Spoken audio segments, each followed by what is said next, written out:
안녕하세요, 교수님. 간단하게 자기소개 먼저 부탁드리겠습니다. 네, 안녕하세요. 저는 고려대학교 국제학부에 있는 정서용이라고 합니다. 저는 국제법 또는 국제정치 측면에서 기후변화의 거버넌스나 제도를 중심으로 해서 연구도 하고, 또 실제 정부나 또는 국제기구들, 또 그게 꼭 우리나라 정부일 수도 있지만 개도국이나 선진국들하고 겨누에 따라서는 이렇게 같이 활동을 하기도 하고요. 그렇게 해서 저는 실제 이론을 정책화하는 데 굉장히 관심이 많은 교수이고, 그런 측면에서 좀 프랙티컬한 어프로치를 하고 있다 그럴까요?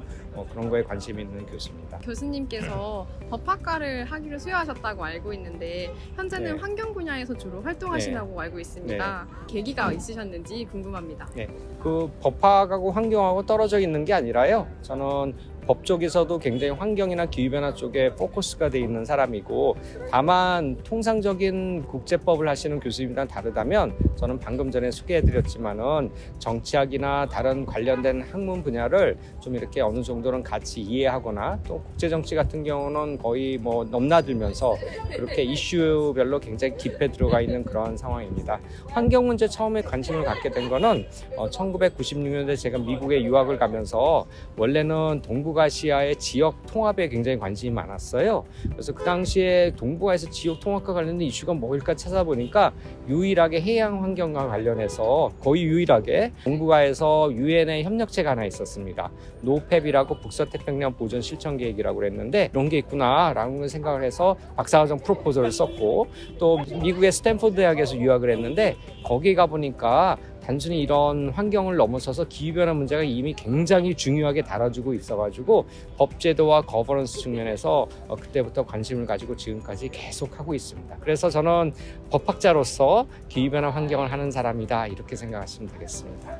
이번 COP27에 참가하시면서 이루고자 하시는 목표가 분명 있으실 텐데요. 그러면 그것을 이루기 위해서 이번 COP27에 참가하는 동안 어떤 활동을 하셨는지 궁금합니다. 네, 우리는 그동안 옛날에는 굉장히 좀 못 사는 나라였잖아요. 이제는 근데 세계 10위권 내에 요즘에 여러분들 세대에 많이 활동들 하는 요새 K-pop, 여러분들 세대에서 하시는 건데, 그건 세계를 선도하기 시작했죠. 그래서 대한민국이 이제는 기후변화 분야가 우리나라가 지구사회를 이끌고 나갈 수 있는 아주 중요한 그런 가능성 있는 분야라고 생각합니다. 여러분들도 다 알고 계시겠지만 기후변화 문제를 다루게 되는 파리 협정이 있는데, 파리 협정이 올해가 사실 이행 시작한 2년 차예요. 그 말은 뭐냐, 선진국이라 하더라도 파리 협정이 새 거고 개도국도 새 거고, 그렇기 때문에 우리가 선진국, 개도국 경험이 다 있는 나라로서 열심히 한다면 전 세계를 끌고 나갈 수 있는 그런 분야가 되겠죠. 그러면 여기서 와서 뭐 했냐? 그런 측면에서 저는 한국의 기후변화 정책을 세계화하는데 주류화하는데 좀 관심을 가지고 이번에 왔고요.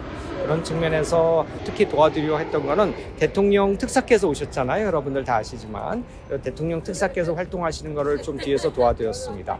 예컨대 대통령 특사께서 신문에도 이미 다 났을 거라고 생각하는데, 가봉 대통령과 양자 정상회담을 하셨는데, 그때 뒤에서 제가 그걸 가능할 수 있게 좀 도와드렸고, 그 다음에 산림 분야의 세션에 참여를 하시고, 또 산림 분야 이전에 녹색 항로라고 그린 쉬핑이라고 부르는데, 그거에 대해서 미국의 존 캐리 특사랑 같이 선언도 하시고 그랬거든요. 그래서 그거와 관련된 부처가 해양수산부와 산림청이 있는데, 제가 이번에는 해양수산부와 산림청 양쪽을 다 굉장히 많이 도와드리고 있습니다.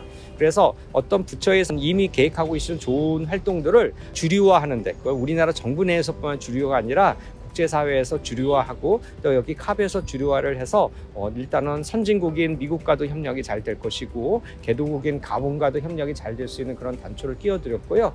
그 중간에 또 하다 보면 국제기구랑도 협력을 잘 해야 될 텐데, 여러분들 아시겠지만 우리나라에는 제일 큰 국제기구가 글로벌 녹색성장연구소 GGGI라는 국제기구인데, 저는 거기 2014년에 이미 카운슬이라고 해가지고 이사회에 제가 이사까지도 한 바가 있습니다. 그래서 그 연유로 지금도 굉장히 가깝게 지내는데, 지금 말씀드린 정책을 잘 할 수 있도록 해양수산부와 국제기구가 서로 MOU를 체결을 해가지고, 거기에는 나경원 특사께서 블레싱도 해주시고, 그런 것들 제가 직접 드래프팅하는 것도 도와드리고, 그런저런 활동들 하고, 물론 이렇게 학생 여러분들을 같이 만나서 이렇게 얘기를 나누는 것도 굉장히 중요한 활동의 일부가 되겠습니다.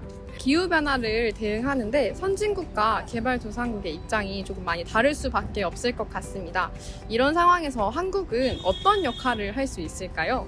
한국이 보통 제가 앞에도 말씀드렸지만 우리는 선진국과 개도국의 중간 다리 역할을 하겠다라는 얘기를 많이 합니다. 굉장히 못 살던 나라부터 지금 이제 굉장히 잘 사는 나라가 돼서 우리는 선진국이에요. 그런 경험을 짧은 기간 내에 공유하고 있는 나라가 얼마 되지 않습니다. 그렇다면 선진국과 개도국이 뭘 해야 될 것인가? 사실 파리 협정을 여러분들 읽어보시면 파리 협정에는 선진국과 개도국 구분이 없습니다.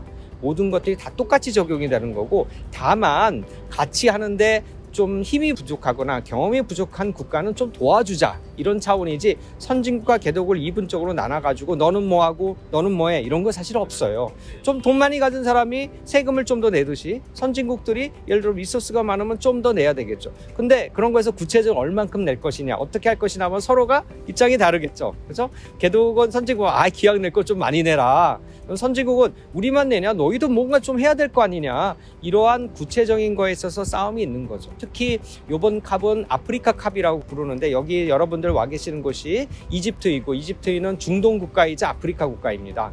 따라서 아프리카 국가가 저개발 국가들이 많기 때문에 이런 개발도상국들은 어떻게 해서는 선진국으로부터 재원, 말하자면 돈을 좀 많이 지원을 받을 수 있도록 그렇게 정치적인 어떤 무드를 만들어 가고 있고요. 선진국들은 무작정 줄 수는 없다. 주기는 줄 텐데 여러 가지 따지면서 할 거다. 그러면 한국이 어떻게 될 거냐? 한국이 오늘 존 케리 특사가 모 세션에서 강조를 했듯이 한국도 좀 더 내야죠. 그렇죠? 한국도 내야 되는데 그런 것들을 여러분들께서 관심을 가지셔야 돼요. 왜? 한국 정부가 내고 싶어도 그 세금을 내시는 국민들이 야, 왜 그런 데다 돈 써? 이렇게 하면 정부가 돈을 쓸 수가 없습니다. 그러니까 여기 계신 이런 미래 세대가 한국 정부가 책임 있게 돈도 내고 또 우리가 세금을 걷어가지고 우리를 위해서만 쓰는 게 아니라 그런 국제사회에서 써야 되는 거고, 우리가 그 덕분에 이렇게 성장을 했으니까 돌려줄 때가 된 거죠. 그래서 그런 것들을 어떻게 볼 것인가를 잘 생각을 해서 하는 것들이 중요하다고 생각합니다. 우리나라 같은 경우는 2030년까지 2018년 대비 총 탄소 배출량을 40% 감축으로 목표를 하고 있습니다. 이 목표가 적절하다고 생각하시나요? 아니요. 저는 굉장히 힘든 목표라고 생각을 합니다. 왜냐? 우리나라는 사실은 약간 억울한 측면이 있어요. 40% 감축하면 누구나 다 할 수 있지 이렇게 생각할지 모르지만, 우리나라가 경제 성장을 굉장히 많이 할 때 경제 성장에 관한 기본적인 어드바이스를 어디서부터 받았죠? 소위 선진국이라고 부르는 미국, 유럽 이런 국가들로부터 받았잖아요. 그 국가들이 우리나라 경제 성장할 때 언제 저탄소 기술로 하라고 그랬어요. 그 국가들이 저희들한테 어드바이스한 게 뭐예요? 철강 산업을 키워라. 우리 넘버원 됐잖아요. 조선업 키워라. 넘버원이잖아요. 자동차 산업 해라. 세계 5대 자동차 국가 중에 하나잖아요. 그렇게 열심히 해서 우리 너무나 성공한 나라가 돼서 전 세계 어떻게 보면 공장이 됐죠.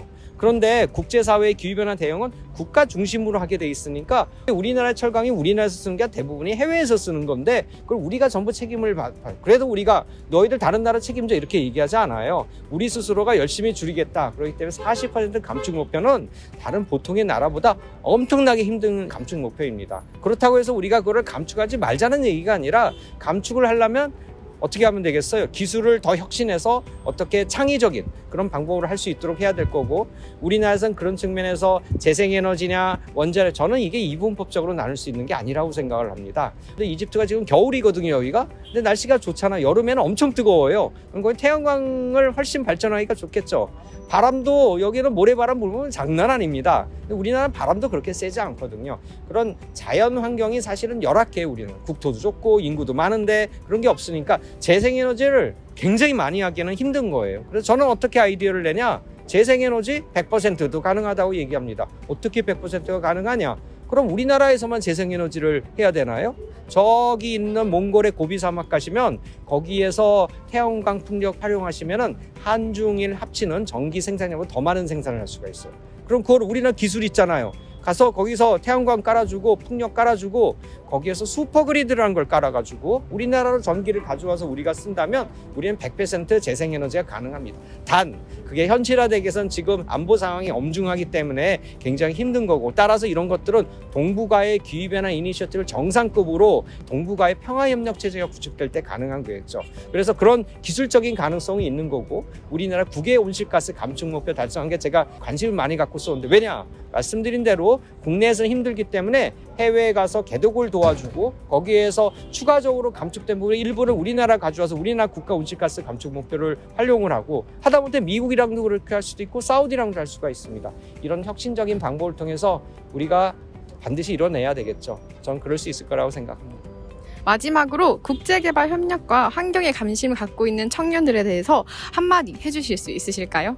네, 이 분야는 앉아서 아주 편안하게 그렇게 일을 할 수 있는 분야는 아닙니다. 이 분야에 관심 가지고 싶으시면 본인에게 이런 걸 자문하시면 돼요. 내가 굉장히 호기심이 많은 사람인가? 내가 어느 환경에 가든지 비교적 잘 적응을 하나? 나는 패션을 가지고 있나? 나는 파이오니어 기질이 있는가? 그렇다 그러면 아마 굉장히 재밌는 분야일 겁니다. 그렇지 않으면 나는 뉴요커가 좋아, 나는 제네바가 좋은데 이러면은 여기는 힘든 분야일 수가 있어요. 왜냐? 앞으로 미래의 온실가스 감축이 많이 이루어져야 되는 건 선진국도 있겠지만 개도국에서 훨씬 많이 이루어져야 되기 때문에 그래서 개도국에 가서 개도국과 협력하는 게 굉장히 중요합니다. 여기도 개도국이잖아요. 여기가 중동 지역에서 가장 좋은 휴양지라고 그러는데 막상 와서 보니까 생각했던 만큼 그렇게 시설들이 팬시하진 않죠. 그래서 여기 기준은 굉장히 팬시한데 그런 거에 대해서 스스로 잘 받아들이고 이런 기질이 있어야 되고 이거는 누가 답을 주는 분야가 아닙니다. 내가 만들어가는 거고 그래서 제가 앞에서도 말씀드린 저 자신은 여기 와서 대한민국이 세계 기후변화 대응의 주류화를 선도하는 그런 데 관심이 있기 때문에 제가 기후변화 환경 문제에 대단히 제 스스로가 관심을 가지고 있다 생각하고 여러분도 관심 있으시면 저와 함께 같이 길을 가시면 되겠습니다.